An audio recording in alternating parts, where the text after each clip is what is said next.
Hey guys, my name is Ryan, and today I want to talk to you a little bit about AI. Why AI and why now?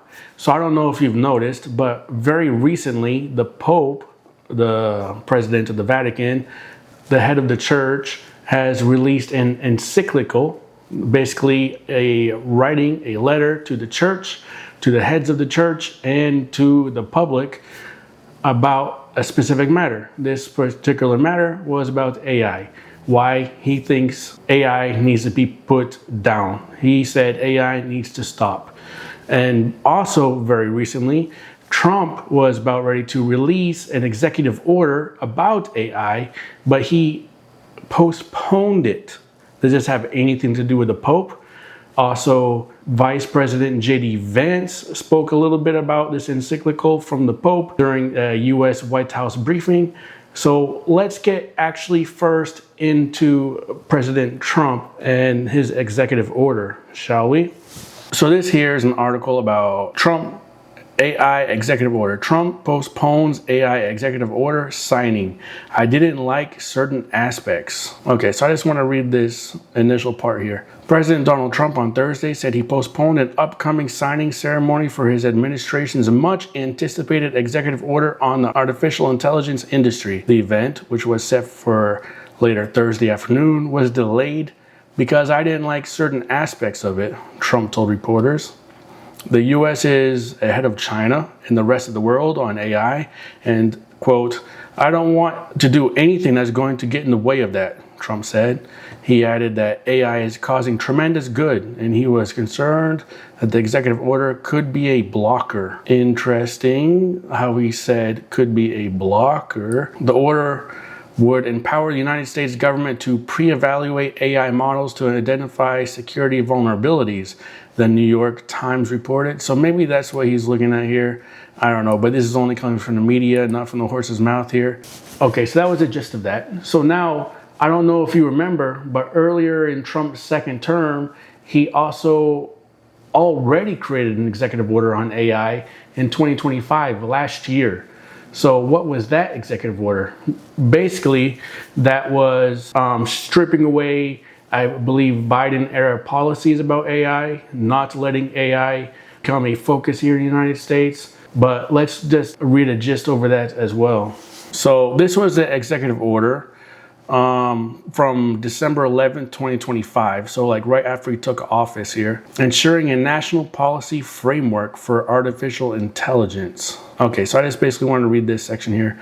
United States leadership in artificial intelligence will promote United States national and economic security and dominance across many domains, pursuant to Executive Order 14179 of January, removing barriers to American leadership in artificial intelligence. I revoked my predecessor's attempt to paralyze the industry and direct my administration to remove barriers to United States AI leadership. My administration has already done tremendous work to advance that objective, including by updating existing federal regulatory frameworks to remove barriers and to encourage the adoption of AI applications across sectors. These efforts have already delivered tremendous benefits to the American people and led trillions of dollars of investments across the country.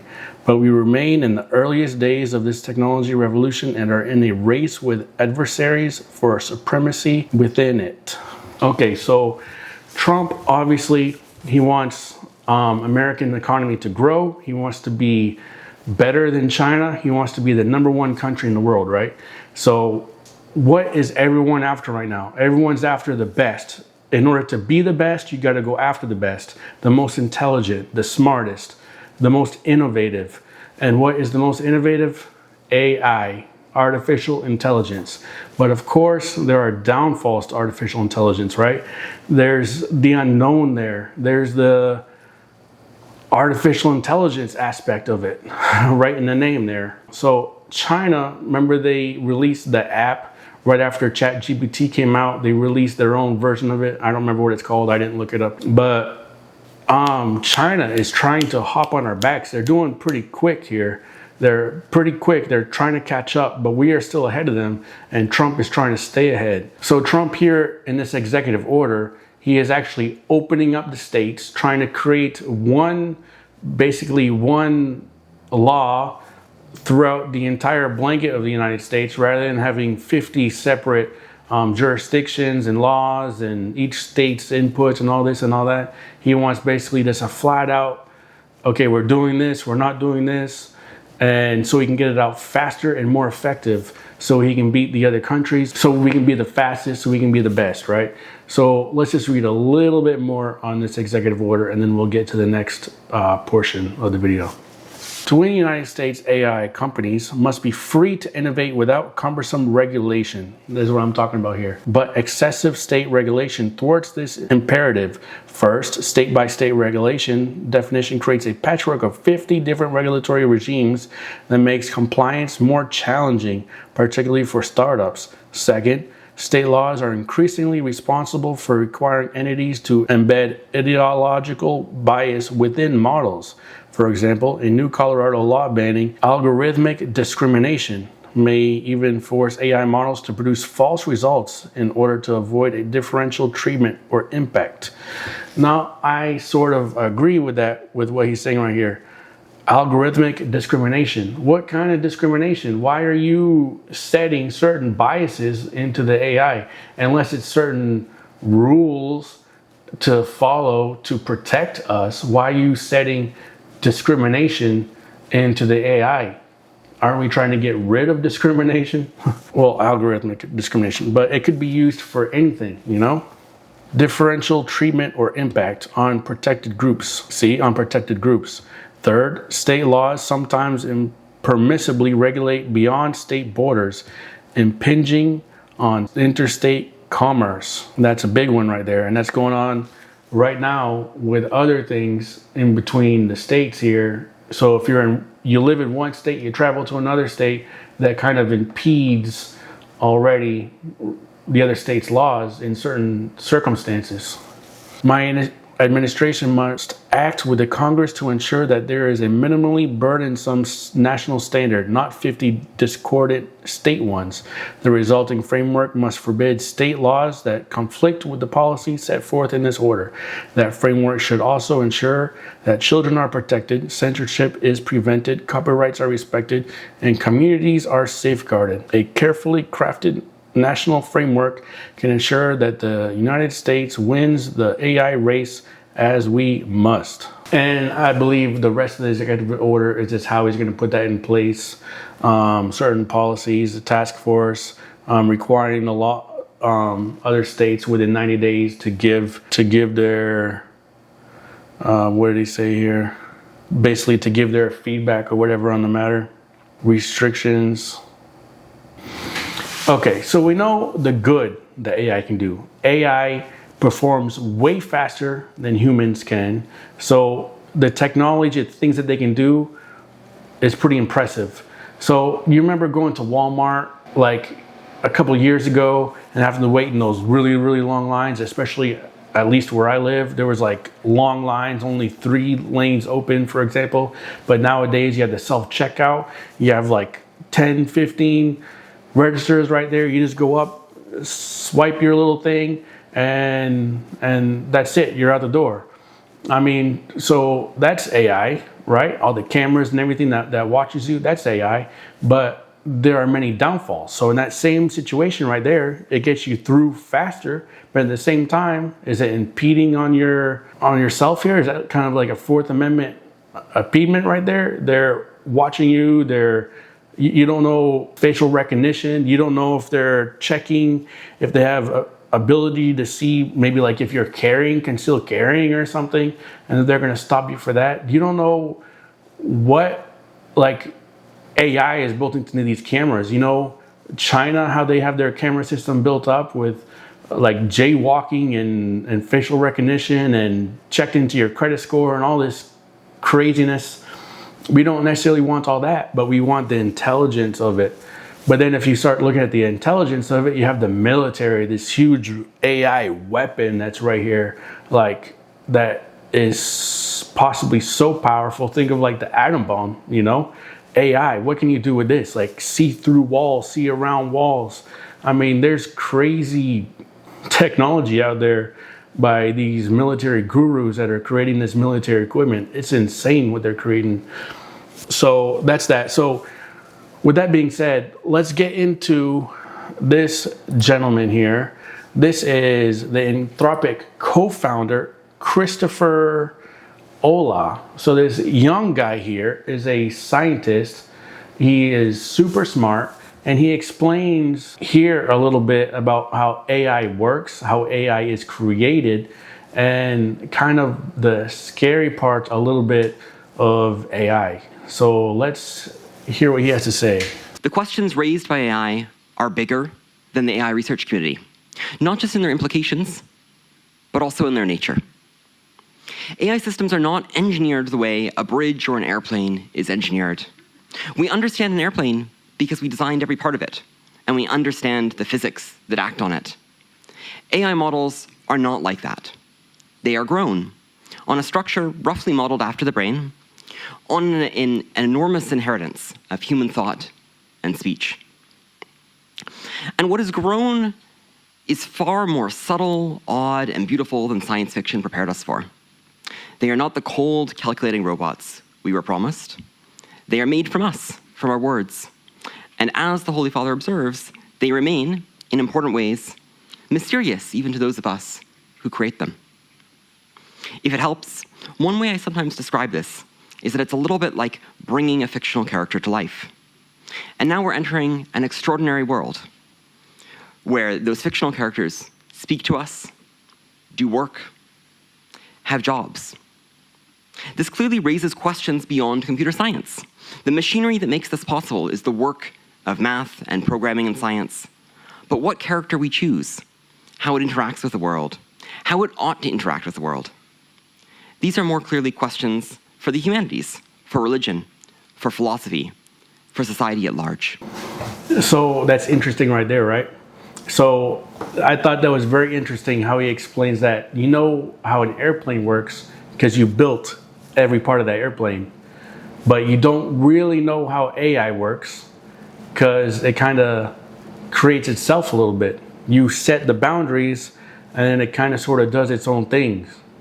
There are certain things that even surprise the scientists, the engineers that create this stuff, these machines, and that is the scary part of AI, right? So let's just continue to hear more about what he has to say. His Holiness' call for discernment is profoundly timely.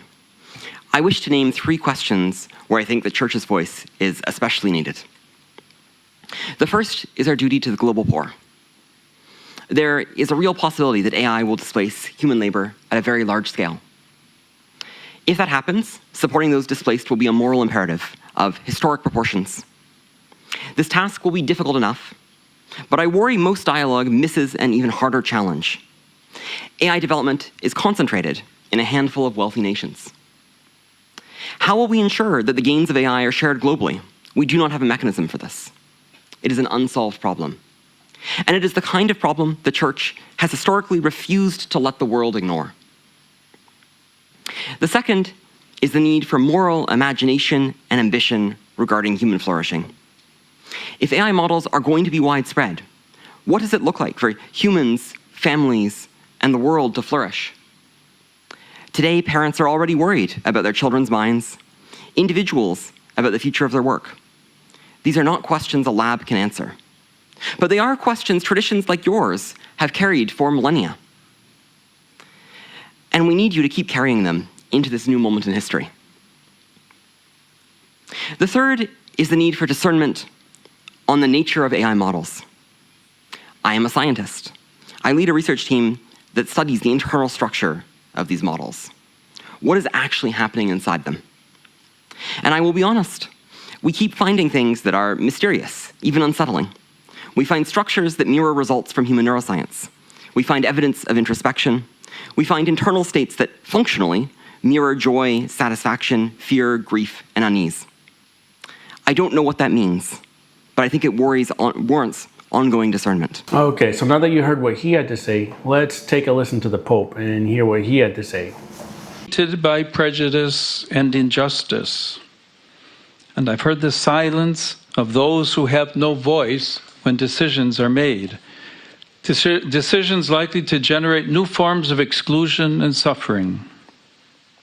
from this listening matured a disturbing conviction expressed in Magnifica Humanitas. Artificial intelligence needs to be disarmed. The word is strong, I know, but deliberately chosen because this moment needs words capable of attracting attention, awakening consciences, and indicating paths forward for humanity. The Church has long been working for nuclear disarmament, aware that every great technical power can affect people's lives, and so must be accompanied by adequate moral discernment and public control. Nuclear disarmament remains a service to peace and the dignity of the human family. In a similar sense, artificial intelligence now demands to be disarmed, freed from logics that turn it into an instrument of domination, exclusion, and death. Like nuclear energy, it must be at the service of all and of the common good. Decisions about technology must never be separated from conscience and responsibility. Let us not sleep as others do, admonished the Apostle Paul, but let us keep awake. Such vigilance is necessary today. Peace, not merely the absence of war, is justice at work. But when technology weakens our critical sense, peace itself is at risk. Disarming, however, is not enough. We must build. The word build reminds me of my years as a missionary in Peru. Okay, so there you have it from the Pope. Pope says you got to disarm AI. I think in that aspect, he's talking about the weapon of AI and to make it used for good only and to make it accessible to everybody nationwide or worldwide, right? He wants it to be a fair playing field for everybody. That's an interesting topic, if you ask me here. I think AI,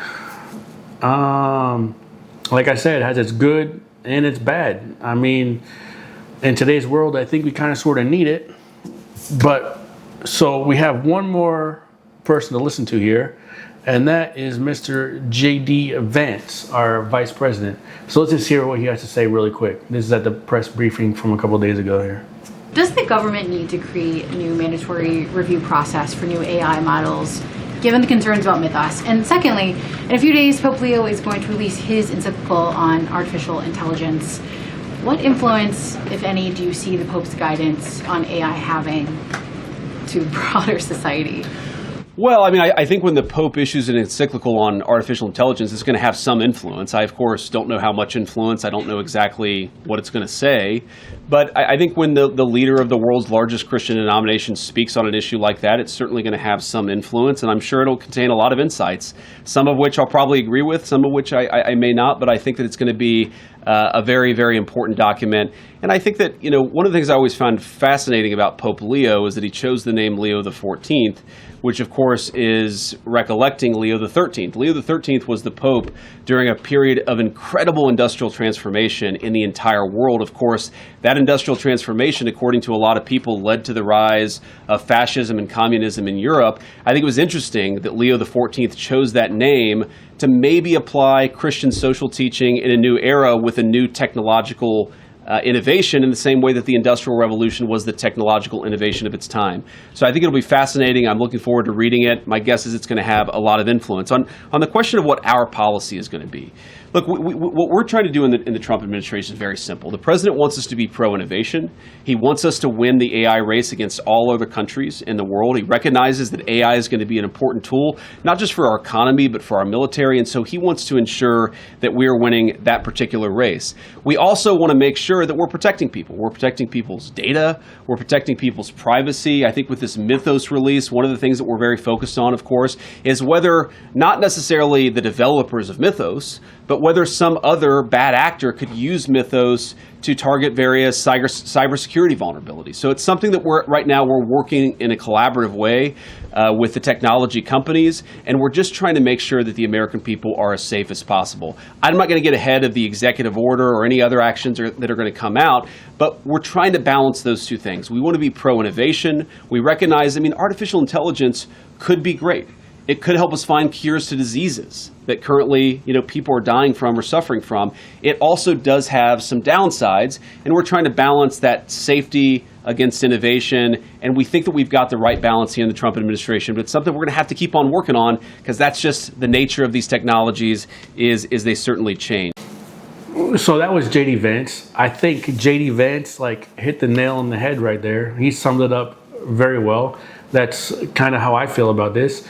I think, like I said, AI has this huge, massive wealth for good. I mean, it could make you so prosperous, get up there to where we need to be to stay on top of the world, to help everybody here in our nation, even beyond that.